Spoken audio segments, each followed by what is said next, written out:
Assalamualaikum warahmatullahi wabarakatuh.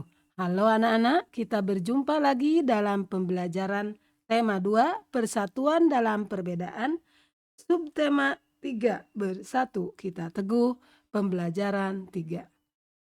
Baik anak-anak, bagaimana kabarnya semuanya? Semoga kalian sehat selalu ya. Oke, sebelum belajar kita berdoa dulu. Berdoa mulai. Berdoa selesai. Anak-anak, hidup rukun dalam perbedaan merupakan landasan terciptanya persatuan dan kesatuan bangsa. Ya, membaca.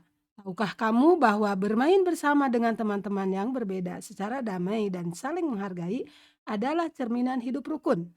Hidup rukun merupakan landasan terciptanya persatuan.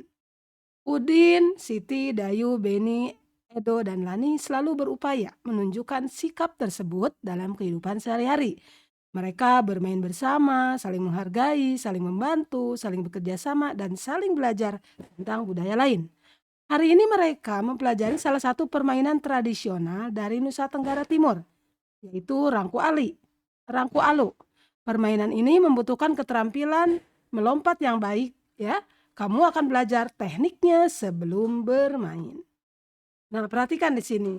Kepala harus tegak ya, Nak. Lututnya ditekuk, punggungnya rata, kemudian pangkal paha seperti ini posisinya, juga pergelangan kaki. Oke? Nah, cara bermain Rangku Alu. Alat yang digunakan ada 4 buah bambu. Nah, ini 4 buah bambu ya, panjangnya 2 meter. Cara bermain yaitu permain terdiri atas 2 kelompok, yaitu kelompok yang bermain dan kelompok yang menjaga ya. Kelompok yang menjaga menggerak-gerakkan bambu. Ya, Nak, ya, seperti ini nih posisinya. Kemudian kelompok pemain yang mendapat giliran bermain akan melompat di sela-sela bambu. Mereka harus menghindari jepitan bambu. Pelompat akan masuk dalam bidang persegi dan melompat-lompat sesuai irama buka tutup bambu. Nah, anak-anak, setelah mengetahui cara bermain Rangku Alu, sekarang saatnya kamu mempraktekkan permainan tersebut secara berkelompok. Ketika bermain, bambu yang kamu gerakkan menghasilkan irama yang berpola. Kamu dapat membuat permainan tersebut lebih menarik lagi dengan menyanyi bersama-sama mengikuti pola irama suara bambu. Nah, lakukan refleksi bersama teman dan gurumu setelah selesai bermain. Bagaimana perasaanmu saat bermain? Tenang nggak, Nak? Nah, bisa kalian tulis di sini ya. Oke, apa yang harus kamu lakukan agar kelompokmu berhasil mencapai tujuan? Bagaimana, Nak? Apa yang harus kamu lakukan agar kelompokmu berhasil mencapai tujuan? Yaitu harus berusaha dengan sungguh-sungguh, ya kan? Jadi harus semangat, ya nggak? Oke, bagaimana penerapan gerakan lompat yang sudah kamu pelajari? Nah, kalian bisa jawab di sini. Nanti setelah kalian praktek ya. Oke, sekarang yuk berkreasi. Tuhan menganugerahkan kita beragam tanaman dan hewan agar kita bisa memanfaatkannya. Namun, pemanfaatan tumbuhan dan hewan tidak diiringi oleh sikap yang bijak sehingga banyak terjadi ketimbangan. Sebagai warga negara yang baik, kita perlu bersatu melestarikan hewan dan tumbuhan agar manusia dapat hidup sejahtera. Pilihlah satu tumbuhan atau hewan yang menurutmu perlu dilestarikan. Nah, di sini buatlah poster untuk mengajak seluruh warga sekolah tergerak hatinya untuk melestarikan tumbuhan atau hewan. Kamu bisa mempelajari poster di samping seperti ini anak-anak posternya ya. Postermu harus memuat satu jenis tumbuhan atau hewan dengan habitat dan manfaatnya. Jangan lupa nih kalimat ajakan serta gambar yang menarik dan jelas. Seperti ini, nah, ini sebuah poster yang sangat bagus ya. Ini tentang tumbuhan, yaitu tanaman pohon di bumi untuk masa depan kami. Ini kalimat ajakannya. Oke ya, Nak ya? Dan ini gambarnya. Ya, membaca. Persatuan dapat membawa kebaikan. Begitu pula dalam belajar. Kamu akan bekerjasama dengan temanmu agar tulisanmu dapat lebih baik. Sang Saka Merah Putih merupakan sebutan bagi bendera nasional Indonesia. Warna merah putih memiliki makna. Merah berarti berani dan putih berarti suci. Merah melambangkan tubuh manusia, sedangkan putih melambangkan jiwa manusia. Keduanya sangat penting dan saling melengkapi. Bendera pusaka dibuat oleh Ibu Fatmawati, istri Presiden Soekarno, pada tahun 1944. Bahan bendera terbuat dari katun Jepang dengan ukuran 276 cm kali 200 cm. Sejak tahun 1946 sampai 1968, bendera tersebut hanya dikibarkan pada setiap hari ulang tahun kemerdekaan RI. Karena usianya yang sudah tua, Sang Saka Merah Putih terakhir tersebut kali berkibar pada tahun 1969. Bendera disimpan di Museum Nasional. Pemerintah kemudian membuat bendera duplikat dengan ukuran 300 cm kali 200 cm. Nah, sekarang tugas kalian adalah isilah peta dan berdasarkan bacaan tersebut. Nah, di sini kalian bisa memperhatikan ada kata apa, mengapa, siapa, bagaimana, kapan, dan di mana. Nah, kalian bisa melihat misalnya di sini ada kata kapan nih. Coba kalian buat pertanyaan dengan dari kata kapan. Misalnya apa? Kapan Sang Saka Merah Putih dikibarkan pertama kali? Nah, itu ya. Terus kalian bisa jawab di bawahnya. Oke ya sayang ya. Terus misalnya dengan bagaimana? Bagaimana proses nih atau bagaimana Ibu Fatmawati menjahit Sang Saka Merah Putih? Nah, bisa kalian tulis di sini ya. Atau dengan kata misalnya apalagi Nak? Dengan kata misalnya kalian menulis siapa?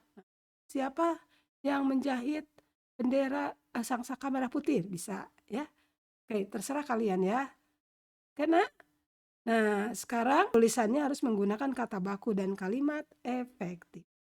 Baik anak-anak, sekarang kita lanjutkan ke pembelajaran 4. Anak-anak, tahukah kamu bahwa persatuan dan kesatuan merupakan modal dasar untuk mencapai kesejahteraan rakyat? Mengapa persatuan dan kesatuan sangat penting peranannya untuk mencapai kesejahteraan umum? Yuk kita pelajari.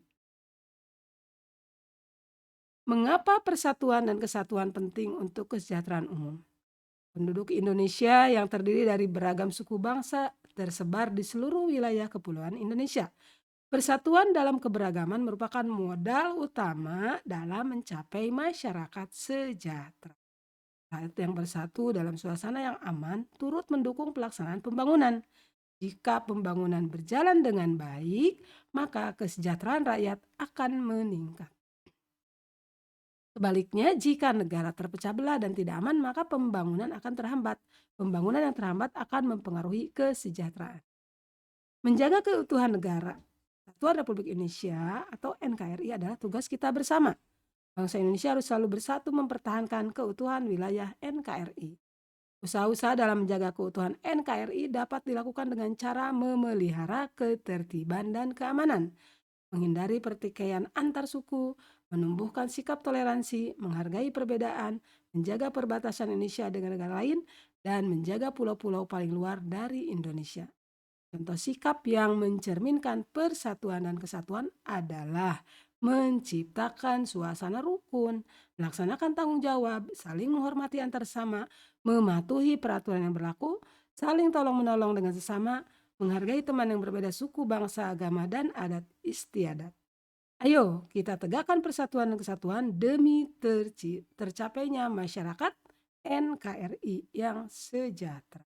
Tugas kalian adalah setelah membaca teks di atas, lengkapi peta pikiran berikut dengan menggunakan kalimat efektif. Oke ya Nak ya. Perhatikan. Ya, di sini ada diagramnya nih ya. Peta pikirannya kalian tulis di sini dengan judul mengapa persatuan dan kesatuan sangat penting, ya kan? Nah, sini ada kata apa? Mengapa, siapa, di mana, kapan, dan bagaimana. Misalnya dari kata siapa? Siapa yang harus menjaga persatuan dan kesatuan? Nah, dengan kata-kata itu. Siapa anak? Seluruh masyarakat, ya enggak? Kemudian misalnya kalian pakai dengan pertanyaan bagaimana? Bisa kalian tulis di sini dan jawaban. Oke ya sayang ya.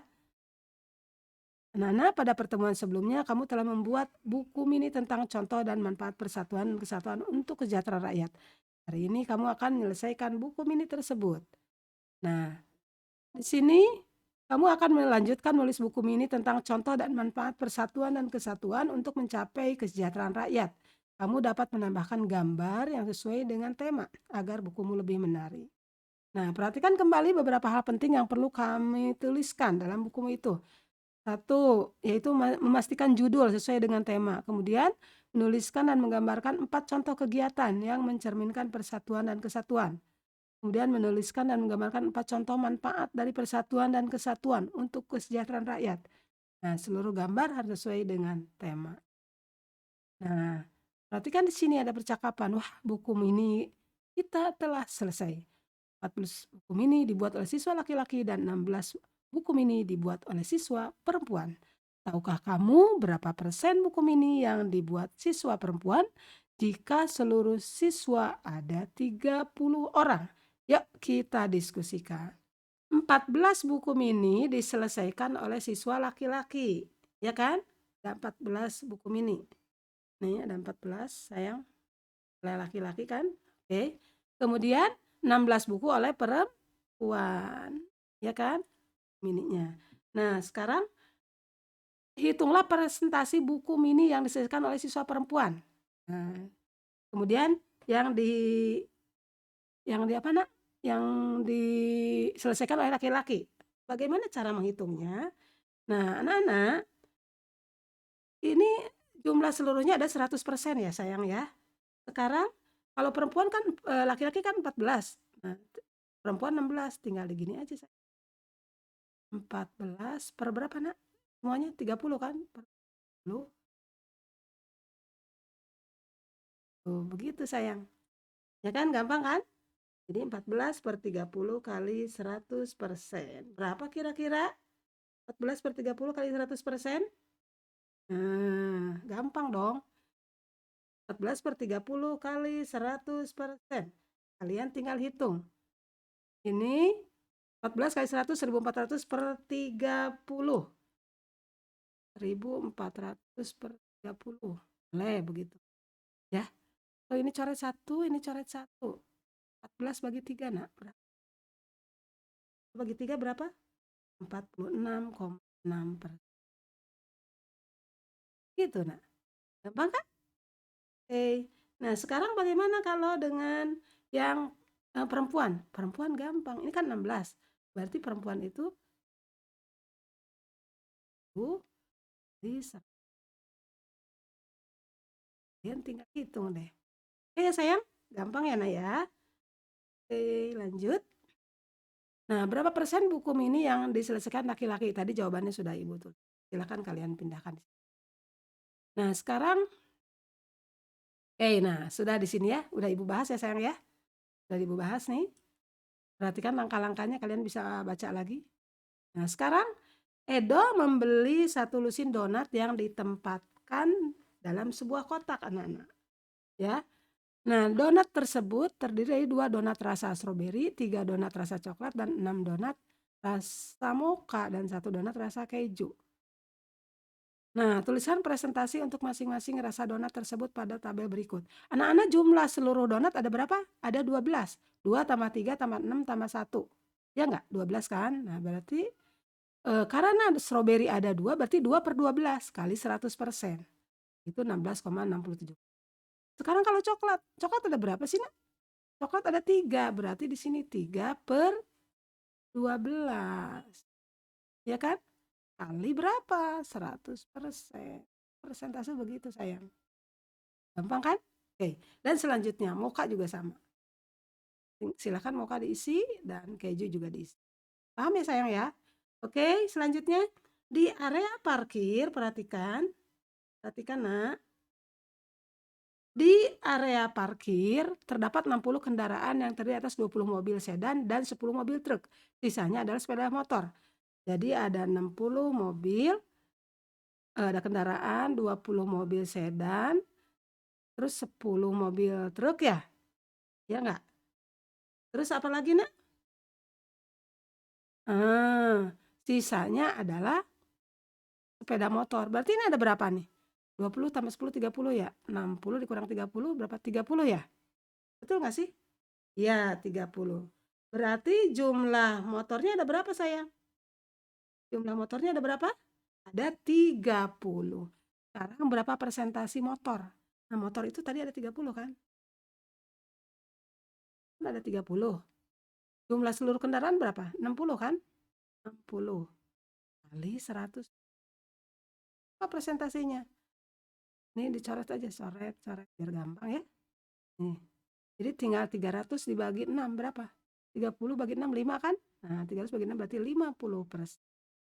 Berarti 50%. Iya kan? Gampang sayang? Oke. Nomor 3, kalian coba silakan dibaca. Siswa di kelas 3, di kelas IT ada 30 orang. Ini guru bagian hasil ulangan matematika berdasar siswa. Nah, kalian kerjakan seperti soal tadi. Paham ya sayang ya? Nomor 3 silakan dibaca. Kemudian ini dikerjakan juga sayang. Oke, gampang ini tinggal baca soal di nomor 3. Sekarang perhatikan soal selanjutnya. Benny membeli 1 setel seragam sekolah di toko XYZ. Kan di sini Benny nih, ya. Benny membeli 1 Benny membeli 1 setel seragam sekolah di toko XYZ. Harga 1 setel seragam adalah 120.000. Nah, Benny mendapat diskonnya 20%. Berapa yang harus dibayar? Caranya bagaimana, Nak? Tadi berapa? Nah, berapa yang harus dibayarkan Benny? Caranya bagaimana? Oke, harga 1 setel seragam tadi 120.000. Hilang nih. Harga 1 setel seragam 120.000 kan? Harga 1 setel seragam 120.000. Nah, kemudian di sini diskonnya adalah 20%. Nah, diskonnya 20%. 20% kan? Kali 120.000 berapa sih? Oke. Hitung ya. 20% kali 120.000 adalah berapa, Nak? Kira-kira berapa? Oke, gampang. 12 kali 2, 24. 24.000. Ternyata 24.000. Nah, yang harus dibayar berapa yang harus dibayar? Harus dibayar ada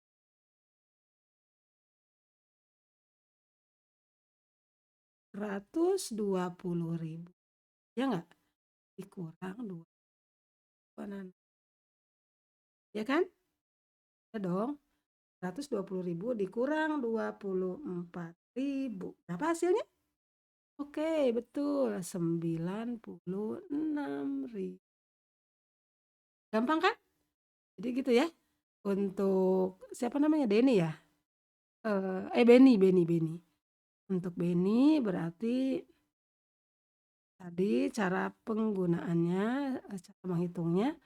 Jadi belinya harganya 120.000, kemudian diskonnya 20%, berarti 20% kali 120.000 ini anak-anak. Jadi berapa nih? 1.000 jadi 24.000 ya. Oke. Nah, kemudian berapa yang harus dibayar? Nah, pertanyaannya berapa yang harus dibayar? Jadi tinggal dikurang saja. 20% kali 120.000 itu 24.000. Yang harus dibayar berarti 120.000 dikurang 24.000 adalah 96.000. Paham ya sayang ya? Oke. Nah, selanjutnya, di sini udah langsung dijelaskan. Kalau kalian ingin lebih jelas lagi, kalian silahkan diperhatikan ya tulisan di sini, penyelesaiannya, langkah-langkahnya dibaca. Tugas kalian adalah kerjakan nomor 1, 2, dan nomor 3. Ya. Oke sayang ya. Nomor 4-nya silakan kalian bisa membuat soal sendiri. Baik anak-anak, demikian pembelajaran hari ini. Silakan dikerjakan tugas-tugasnya ya. Terima kasih atas perhatiannya. Wassalamualaikum warahmatullahi wabarakatuh.